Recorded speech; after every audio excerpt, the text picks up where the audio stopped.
ചിലരുടെ മനസ്സിൽ നമുക്ക് വലിയ സ്ഥാനമാണ് ഉള്ളതെന്ന് അവർ പറയുമെങ്കിലും അങ്ങനെയൊന്നും ഇല്ലെന്ന് അവരുടെ പ്രവൃത്തിയിൽ നിന്നും നമുക്ക് മനസ്സിലാക്കാനാവും. ഒരുപാട് സ്നേഹിക്കുന്നുണ്ടെന്ന് പറയുന്നത് കൊണ്ട് ഒരു കാര്യവുമില്ല.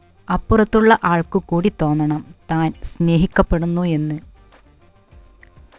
നമ്മെ അവഗണിക്കുന്നവരെ തിരിച്ചുമൊന്ന് അവഗണിക്കാനായി ഒന്ന് പഠിച്ചു നോക്കൂ. എന്നാൽ ജീവിതത്തെ കുറേ കൂടി ഭാരമില്ലാതാക്കാം. നിങ്ങൾ മറ്റുള്ളവരെ പോലെ ആവാനായി ശ്രമിക്കുക എന്നതാണ് ഈ പ്രപഞ്ചത്തിൽ നിങ്ങൾ ചെയ്യുന്ന ഏറ്റവും വലിയ വിഡ്ഢിത്തം എന്നത്. ഒരാണിന് അറിയാത്ത ഒന്ന് ഈ ഭൂമിയിലുണ്ട്, അതാണ് പെണ്ണ്.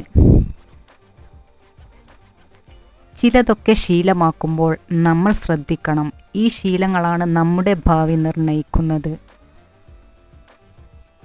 ആളുകളെ ഇഷ്ടപ്പെടാനായി ഒരിക്കലും നിങ്ങൾ മാറരുത്. നിങ്ങൾ നിങ്ങളായിരിക്കാൻ എപ്പോഴും ശ്രദ്ധിക്കുക. നുണ പറഞ്ഞു നേടുന്നത് ഒന്നും അധികകാലം നിലനിൽക്കില്ല എന്നോർക്കുക. ഒരു തെറ്റ് കണ്ടാൽ അത് ചൂണ്ടിക്കാണിക്കാതെ അടിമയായിട്ട് ജീവിക്കുന്നതിനേക്കാൾ നല്ലത് അത് ചൂണ്ടിക്കാണിച്ചുകൊണ്ട് ശത്രുവായി ജീവിക്കുന്നതാണ്.